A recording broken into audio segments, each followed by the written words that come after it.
Ya, tadi saya jam 12 di Kerawang ya, groundbreaking perumahan buat Polri. Sebanyak 14.400 di Kerawang. Ada yang sudah diserah terimakan tadi, berapa ratus, kemudian akan menyusul kemudian total 14.400. Polri itu kerjasama banknya Bank BTN.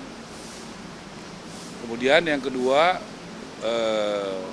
hari Minggu, 4 hari lagi, nanti bersama dengan Bapak Kasat Jenderal Maruli, saya akan groundbreaking perumahan buat TNI Angkatan Darat di Serang.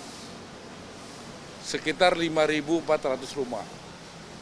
Sesudah itu kita Bank Mandiri dengan Angkatan Darat, kemudian Angkatan Laut nanti dengan Bank BNI, dan Angkatan Udara dengan BRI. Jadi kita bagilah supaya berjalan dengan cepat. Kemudian kalau yang menyangkut kementerian kami, data dari Tapera mulai 20 Oktober sampai tanggal 3 Maret, rumah subsidi itu 20 Oktober ya, 20 Oktober 2024. Kenapa? Karena di situ Presiden Prabowo dilantik. Sampai 3 Maret sekitar 110.000 rumah yang ada yang sudah diserahkan, ada yang sedang dibangun, ada yang sudah akad kredit, dan ada yang sudah persetujuan bank. Jadi ini totalnya sekitar 110.000. Tahun 2024 kami menyiapkan yang udah dananya 220.000 rumah subsidi. Mohon doanya, karena kami diminta untuk kreatif oleh Presiden, mudah-mudahan dalam waktu dekat nanti Presiden umumkan juga akan ada tambahan kuota, karena memang rumah subsidi ini sangat diminati oleh masyarakat. Banknya juga happy karena kredit macetnya rendah. Nah, tantangan kami adalah dalam soal rumah subsidi, dari Presiden ada 2 hal. Yang pertama, bagaimana tepat sasaran. Nah, untuk itu kami sudah berkoordinasi dengan Bappenas dan BPS, karena yang diminta untuk memberikan data adalah BPS. Nah, kita sudah meminta data namanya MBR. MBR itu masyarakat berpenghasilan rendah. Nah, itu masyarakat berpenghasilan rendah itu nanti by name, by address dari BPS. Supaya tidak ada lagi yang tidak tepat sasaran. Jadi semuanya tepat sasaran. Yang kedua, kementerian kami, saya sudah tugaskan eselon 1 saya, ada 8 orang termasuk saya, untuk mengecek bagaimana kualitas rumah subsidi. Sebagian besar pengembangnya berkualitas dan bagus. Hanya sebagian kecil, ya, yang seperti kami temukan, contoh di Bekasi, tidak hujan aja banjir. Ya, ada belum setahun lantainya udah naik. Dan banyak lagi contohnya.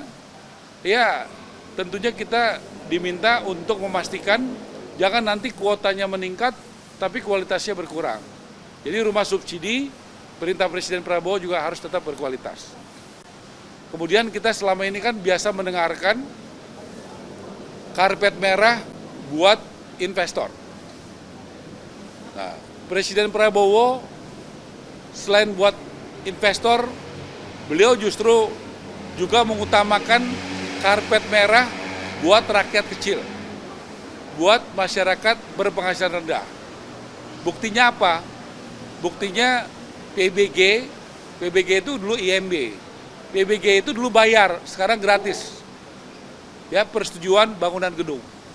Yang kedua, BPHTB, biaya asal tanah dan bangunan, dulu bayar tuh 5%, sekarang gratis.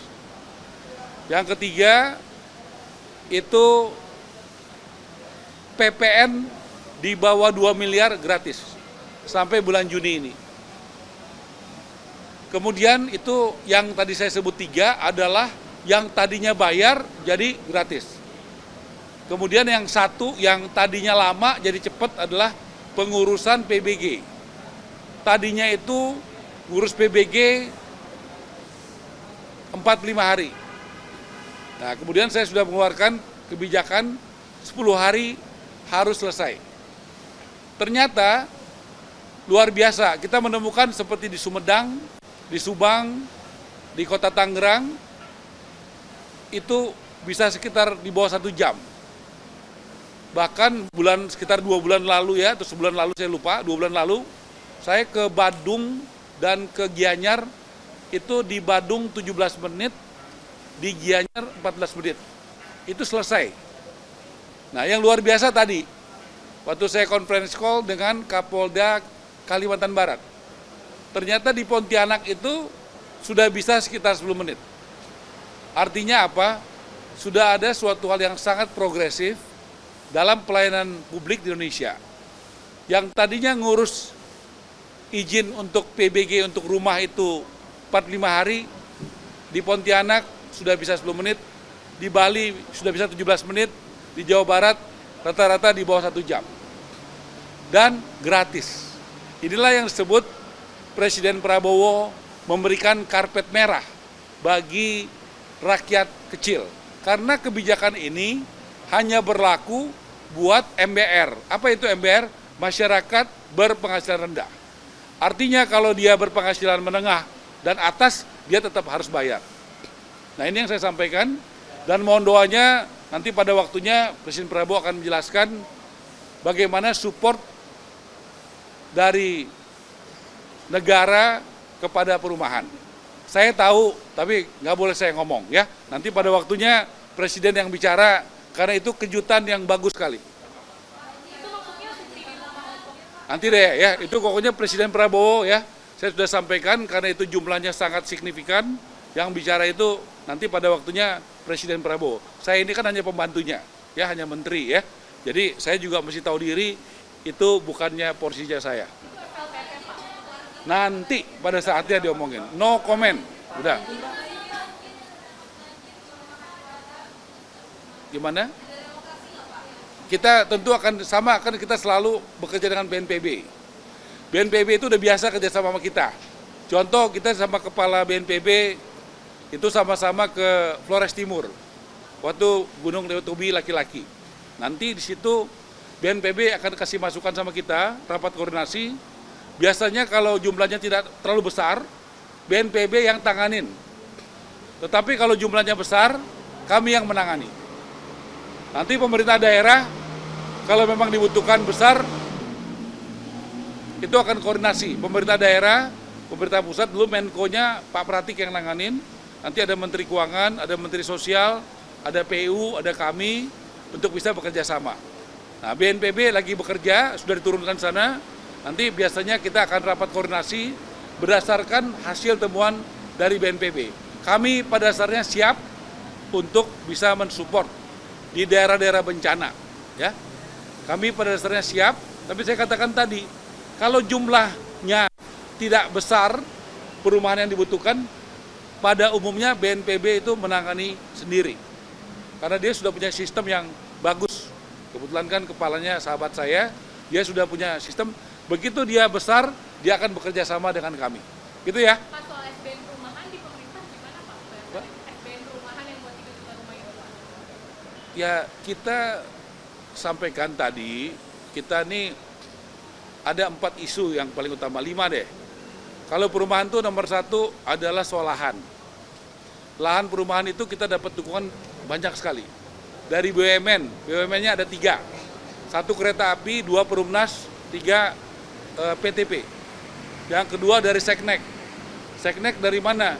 Kemayoran, Kalibata, sama GBK. Yang ketiga dari keuangan. Keuangan itu saya udah survei di Bekasi, tapi yang paling ideal adalah ex-BLBI yang ada di Lipo Karawaci. Itu ideal banget. Saya udah lihat kenapa ideal, di pinggir jalan raya tidak ada warga yang menghuni. Jadi kita akan bikin skimnya segera untuk yang Lipo Karawaci. Nah, kemudian yang keempat dari Pak Nusron, dari ATR. Pak Nusron sudah menyerahkan data sekitar 70.000 hektar tanah yang idle. Jadi itu satu soal lahan, kedua pembiayaan.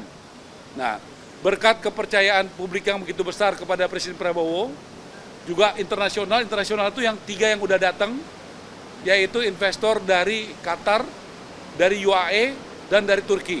Itu juga berkat bantuan Ketua Satgas Pak Hasim. Jadi saya ini unik ya, ada Ketua Satgasnya namanya Pak Hasim. Nah itu investornya itu komunikasi dan networking dari Pak Hasim, dan Pak Hasim sangat membantu kami.